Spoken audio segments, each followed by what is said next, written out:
अपनी पूंजी पे घमंड मत कीजिए। भारत के संविधान के प्रियम्बल में पूंजीवाद का नहीं, समाजवाद का जिक्र है। और यदि भारत के लोकतांत्रिक संविधान में आज अगर 1% भी ताकत है तो बीसीसीएल प्रबंधन, ये जनता गांधी के देश में आपको उठा के पटक के दिखाएगी। इस बात को याद रखिएगा। यदि भारत के संविधान में यदि शोषित वंचितों के पक्ष में 1% भी आज जान बची है तो ये शोषित वंचित लोग बीसीसीएल रहे चाहे कोई प्रबंधन रहे, अपना हक अपना अधिकार लेने का भी मादा रखती है। आज मैं बीसीसीएल प्रबंधन को ये चेताना चाहूंगा। मैं सबसे पहले बीसीसीएल प्रबंधन को साफ साफ कहूंगा कि आप कम से कम जो भूमि अधिग्रहण का नियम है, भूमि अधिग्रहण का जो नियम है, चाहे बीसीसीएल रहे या टाटा यूनिट रहे जमाडोबा, भूमि अधिग्रहण का जो नियम है कि यदि आप भूमि अधिग्रहण करते हैं तो आपको आरआर पॉलिसी के अंतर्गत, लैंड एजुकेशन एक्ट के अंतर्गत जो रैयत को सुविधा मिलनी चाहिए वो सुविधाएं आपको देनी होगी। सबसे पहले जो सड़क जिसको आप लगातार क्षतिग्रस्त कर रहे हैं, इस सड़क को इतनी पक्की बनाइए कि जहाज टाण के लोग उसमें आवागमन कर सके।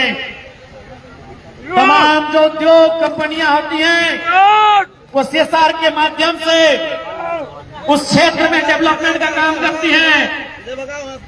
इसलिए मैं स्पष्ट आपको चेताना चाहूंगा और ये बड़ी दुर्भाग्य, मैं मीडिया बंधुओं के माध्यम से इस राज्य की जनता को कहना चाहूंगा कि कितना दुर्भाग्य है और किस प्रकार से, यदि आपको लोकतंत्र की हत्या देखनी हो, यदि आपको भारत के संविधान की हत्या देखनी हो, यदि आपको विधि व्यवस्था कानून की हत्या देखनी हो, यदि गांधी के देश में गांधी के विचारों की प्रतिदिन हत्या देखनी हो, आप कोयलांचल चले आइए, आप कोयला के खदानों में चले आइए। कोयला के खदानों में, लोकतांत्रिक देश में, संवैधानिक देश में रोज गांधी अंबेडकर के विचारों की हत्या होती है।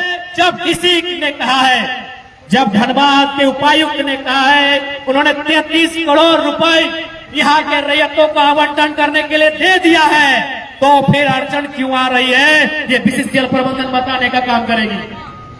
और मेरे हिसाब से 33 करोड़ का रकम भी रैयतों के लिए मामूली है।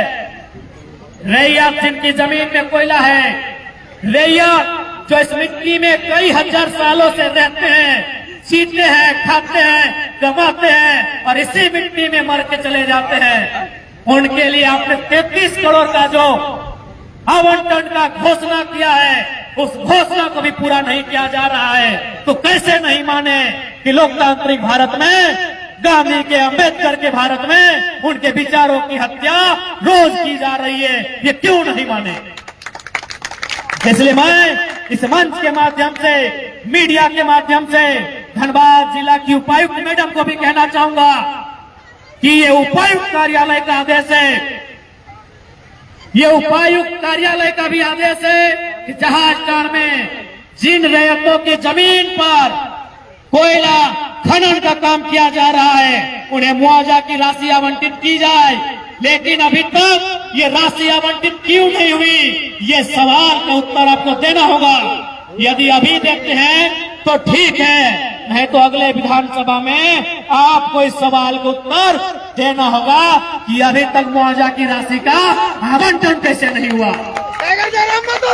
और मैं यहाँ के अंचल अधिकारी से भी कहना चाहूंगा कि जो मुआवजा का प्रक्रिया है, उस प्रक्रिया में जो बार बार आप दांव पेच खेलते हैं, कागज दिखाइए, वंशावली दिखाइए, ये ड्रामा बंद कीजिए।